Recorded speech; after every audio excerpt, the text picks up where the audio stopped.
les parents sont devant un dilemme du confinement, de la maladie et surtout de comment gérer leur enfant en cette période de confinement. Quels sont vos conseils aux parents? Parce qu'on parle toujours des enfants autistes, mais aussi on doit parler des parents, leur état psychologique, comment ils peuvent gérer. Comment on peut les aider par nos conseils afin qu'ils puissent gérer cette période efficacement et Tout à fait. En fait, je pense que le parent, c'est le pilier. Si on veut une stabilité du parent, c'est d'abord une stabilité plus du parent. Ça va ensemble et c'est indissociable. Donc, c'est très important comprendre un peu l'état et le quotidien du parent des enfants autistes. Quand il n'y a pas toutes les structures, les routines, tout ce matériel qui est fait, ça va être toujours fatigant. Plus on avance à faire ce travail-là, plus ça va nous donner plus de temps pour nous-mêmes. Et il faut, moi je dis toujours aux parents, il faut se pardonner. Il faut ne pas essayer d'être les super parents. Surtout les mamans. Les mamans essaient toujours d'être les super mamans. C'est elle qui fait tout, c'est elle qui s'occupe de tout. C'est une très mauvaise chose. Parce que en bout de ligne, vu que c'est la seule à faire ça, elle est fatiguée, angoissée. Puis ça va annuler tout le bon travail qu'elle a fait. Donc, il faut accepter de lâcher prise. Le lâcher prise est très important à se dire, ben, je ne vais pas pouvoir m'en occuper toute la journée, 24 sur 24. Parce que 24 sur 24, je ne pourrai pas être efficace. Ben, je vais accepter. Je sais que ce n'est pas bien ce qu'il fait, mais je ne suis pas en mesure de le faire maintenant bien à 100%. On n'est pas obligé d'être parfaite et il n'y a personne qui est parfait, quel que soit l'endroit, quel que soit le pays. Donc, et quels que soient les moyens qu'on a. Moi, à ce jour, je fais encore des erreurs avec mon fils, malgré les formations, etc. Il faut l'accepter, il faut se le pardonner et être en paix avec ça et mettre des limites aux efforts qu'on fait avec nos enfants. Mais justement, ce temps-là, il faut qu'il soit limité, mais qu'il soit constant. Et ne commencer de nouvelles choses, de nouveaux apprentissages que quand on n'est pas fatigué, on est en bonne situation et partager des choses. Quand souvent on parle de nos enfants que de son côté négatif, alors que quand il réussit quelque chose, on ne le partage pas avec le reste de la famille. C'est pour ça que moi, j'aime bien qu'on lui apprenne, par exemple, à poser la table, à couper des légumes, etc. et montrer à ses frères et sœurs, à son père, ce qu'il peut faire. Puis laisser un membre de la famille lui apprendre autre chose. Puis il apprend de différentes manières, puis on va se rendre compte qu'il apprend peut-être plus vite avec son frère ou avec sa sœur. C'est comme ça que je pense que la première chose pour le parent, c'est d'accepter qu'il soit fatigué et qu'il prend soin de lui-même. Si il n'est pas reposé, s'il n'est pas bien lui, il faut savoir que comme les autistes ont une vision du détail, tout trait d'angoisse, c'est le premier à le voir. Sauf qu'il va voir qu'il y a des traits d'angoisse. Il sait que quand ma mère est angoissée, voilà ce qui se fait. Il fait des associations. Donc, dès qu'il voit ses premiers signes d'angoisse, il est, lui, angoissé parce que, pour peu qu'il l'a associé avec un mauvais comportement, parce que ma mère, elle va pleurer ou parce qu'elle va s'isoler, lui, il va faire ses propres associations et il va anticiper. Donc, le fait de voir les parents sourire plus apaisés. Il faut accepter que pendant une période, je suis fatiguée, je ne vais faire aucune activité avec lui, je ne vais pas essayer de le changer. Quand je serai reposée, et là, je commencerai à faire quelque chose en commençant par quelque chose de facile, rapide et motivant surtout. D'accord. Donc, il faut deux conseils précis. Il faut lâcher prise. Oui, Ça, c'est le premier conseil. Et surtout, ne pas mettre son enfant dans une bulle. Donc, c'est pas comme donc le laisser faire et essayer de s'occuper de nous-mêmes pour qu'on soit très ah bien oui, afin. et des autres, parce que souvent, elle se concentre à 100%, la maman se concentre à 100% sur l'enfant et elle ignore son mari, elle ignore les autres enfants. Donc, même si elle pense qu'elle fait du bien, mais elle ne contrôle pas le regard des autres envers cet enfant-là, parce que il y a de la rancœur, il y a les autres enfants, peuvent lui en vouloir, mais lui, comme il a le sens du détail, tous ces traits-là, ces sentiments-là, il les connaît. Donc, lui, il va se rendre compte de certaines choses alors qu'elle ne se rendra même pas compte. Donc, et il va être angoissé, ça va augmenter les crises, mais elle ne va pas comprendre que malgré tous les efforts elle a fait, l'enfant, il n'évolue pas. Mais elle ne va pas faire cette association de se dire l'atmosphère qui règne à la maison, c'est ça qui angoisse mon enfant et qui ne l'aide pas à progresser. Vous savez, il y a des gens qui peuvent être, c'est des je m'en foutistes, c'est ils sont, ils prennent les choses à la légère. Et là, l'enfant, même s'il ne fait pas de gros progrès d'apprentissage pédagogique, mais il est apaisé. D'accord. Donc, autre chose, docteur, aujourd'hui, nous avons des ressources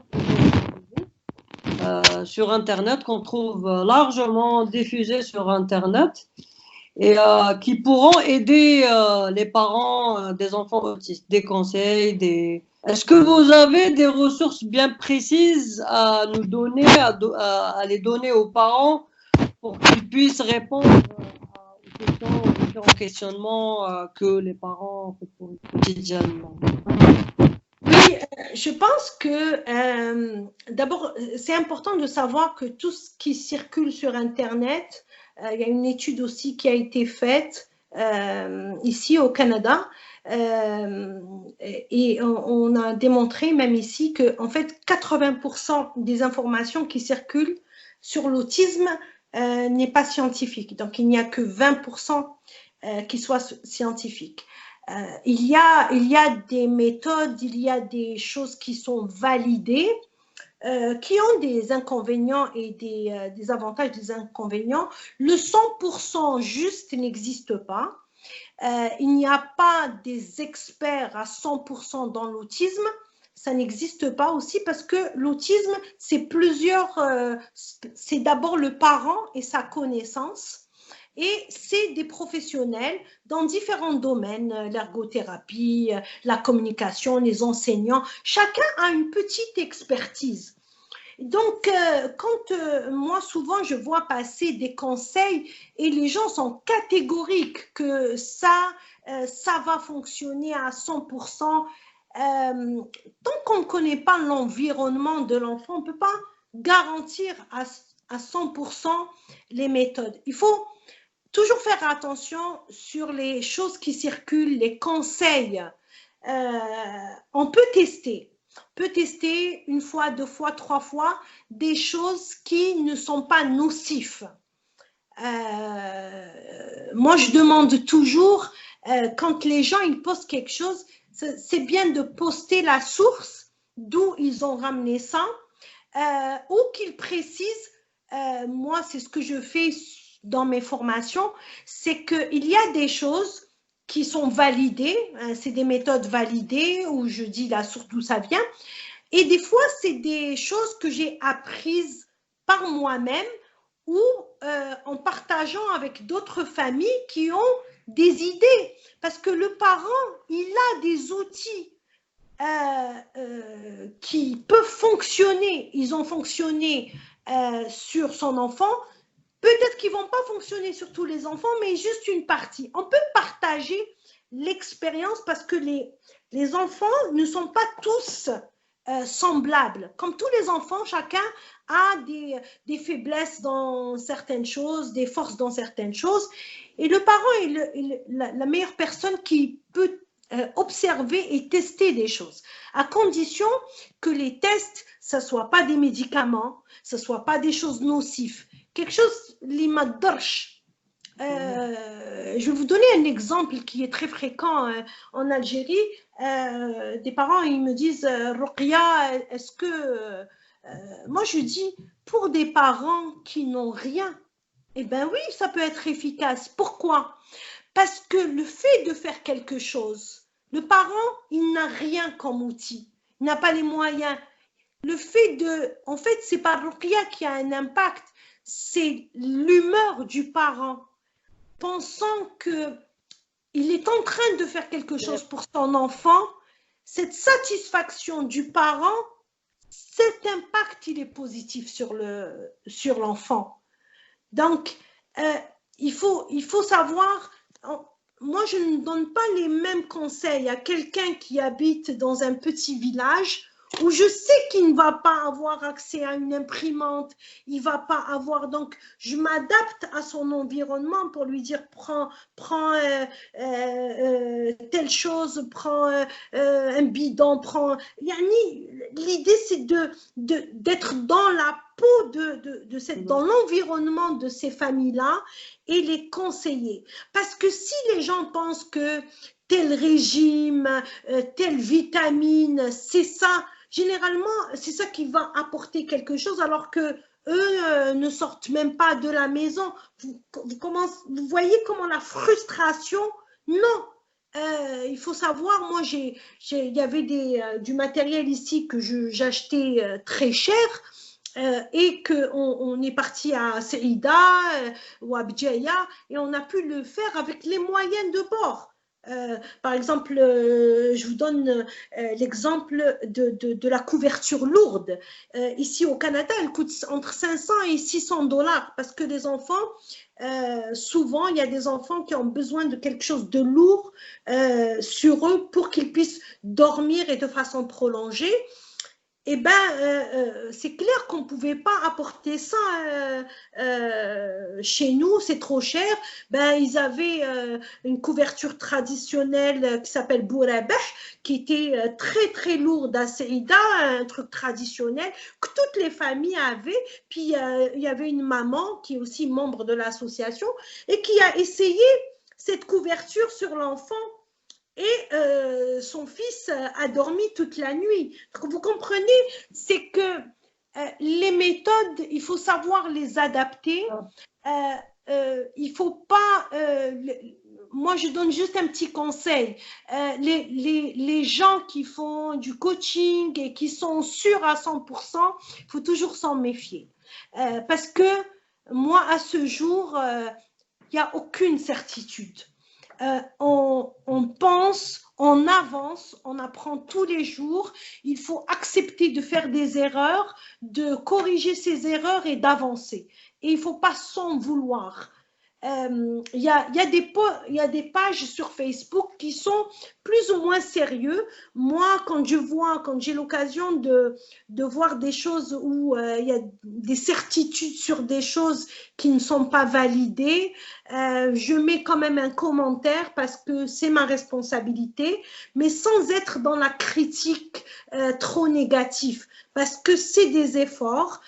Si je n'ai pas une solution de substitution, je n'interdis pas. On n'interdit pas si on n'a pas autre chose à offrir à la place. Donc, il faut contrebalancer. Il y a des familles qui m'ont demandé d'être avec eux dans une page et moi, j'ai dit que pendant la période de ce confinement, j'allais être avec eux, j'allais répondre à toutes les questions de façon bénévole et gratuite, et que toutes les personnes qui veulent poser des questions pendant cette période, à travers cette page, je peux le faire. Elle s'appelle... je vais essayer de vous envoyer le lien. Alors, c'est soutien. Je vais essayer Comme ça, nous allons la partager et la donner. Et toutes ces images que je vous ai, ça s'appelle Soutien Parents TSA. Et voilà, je vous l'envoie.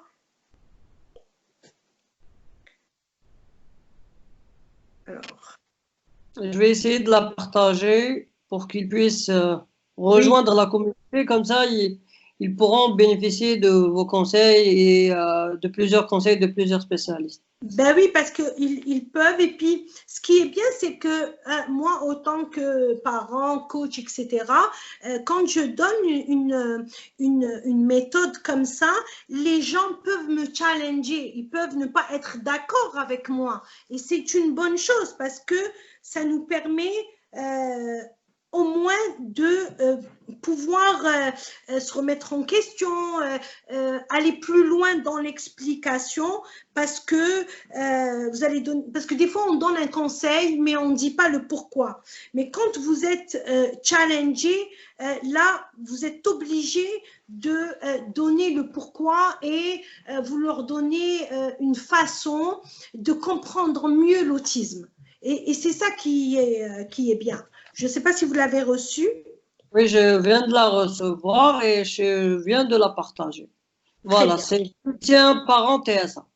Exact. C'est privé sur Facebook et les parents peuvent donc rejoindre le groupe et poser leurs questions et bien sûr avoir des réponses de vous, Madame Docteur Mezedi, et beaucoup d'autres personnes qui ont de l'expérience, qui ont des enfants autistes, qui ont de l'expérience avec l'autisme. Exact. Voilà.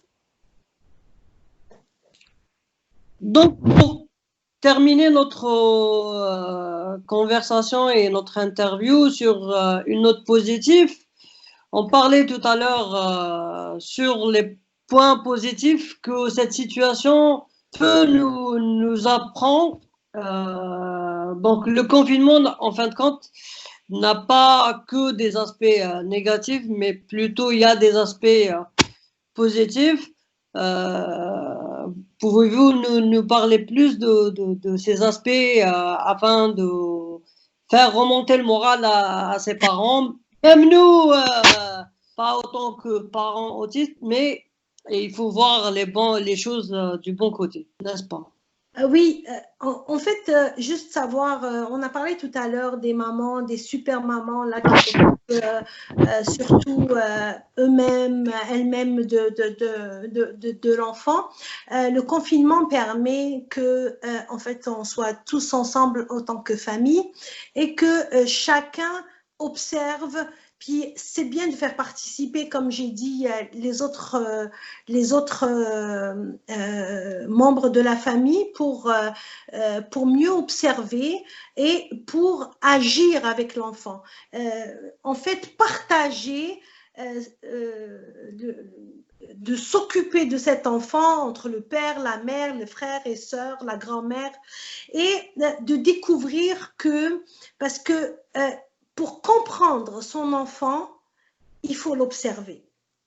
Et c'est clair que là, vous n'avez pas le travail, vous n'avez pas les sorties, vous n'avez pas le marché.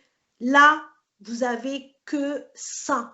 Et observer. Et puis, juste, je veux que les parents, s'ils commencent dans ce confinement à observer leur enfant et à se dire, mon enfant, quel que soit son niveau, enfin, ma perception de son niveau, parce qu'on sait, on ne connaît pas vraiment le niveau intellectuel de l'enfant parce que l'enfant, il peut avoir un très haut niveau intellectuel, mais son comportement ne reflète pas son niveau. Mais c'est l'occasion, quand on va observer ça, on va observer son comportement, on va se rendre compte la logique, comment il est structuré dans sa logique, etc. On va mieux comprendre les enfants, puis on est obligé dans ce confinement de s'organiser. On est obligé et on a le temps de s'organiser. Les parents, ils vont voir qu'une fois qu'on va s'organiser, la vie, elle va être tellement plus facile. D'abord pour leur enfant, mais ensuite pour eux et pour les autres membres de la famille. On va se rendre compte que la logique autistique, c'est une logique qui nous arrange. Nous, on est pris dans un tourbillon, on est dans un brouillon. Et être structuré, ça nous permet de nous organiser. Donc, grâce à notre enfant qui a plus besoin de ça que nous, on va pouvoir le faire, puis on va voir son avantage maintenant, encore plus pendant le confinement. Puis si on prend l'habitude de cette organisation, on va voir comment notre vie va être beaucoup plus facile que les choses qu'on vivait ailleurs. Donc, je pense que le confinement, plus nos enfants, nous permettent, je suis certaine, une vie meilleure par la suite, Inch'Allah, en tout cas.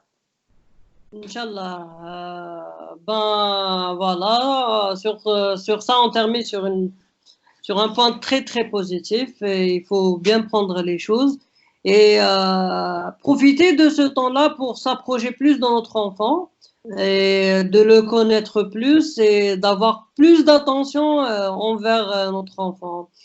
Moi, je vous remercie énormément d'avoir pris la peine de nous répondre et d'être avec nous tout ce temps-là. Merci de partager toutes ces informations qui sont très importantes pour nous tous, hein, pas seulement pour les familles. Bah oui. Donc, moi, personnellement, j'ai beaucoup appris avec vous. Je vous laisse terminer cette interview sur un mot ou sur un encouragement ou sur un conseil. C'est à vous l'honneur de clôturer avec un mot, une phrase. D'abord, je tiens surtout à vous remercier parce que tous les gens qui pensent aux familles, qui pensent à ces enfants-là, sont à féliciter. Toutes les initiatives, moi je suis toujours disponible pour cette cause, pour mieux faire comprendre cette population, cette intelligence. En parler positivement, c'est quelque chose de très important. La sensibilisation des gens, des médias, en parlant des choses positives sur l'autisme, c'est vraiment un devoir.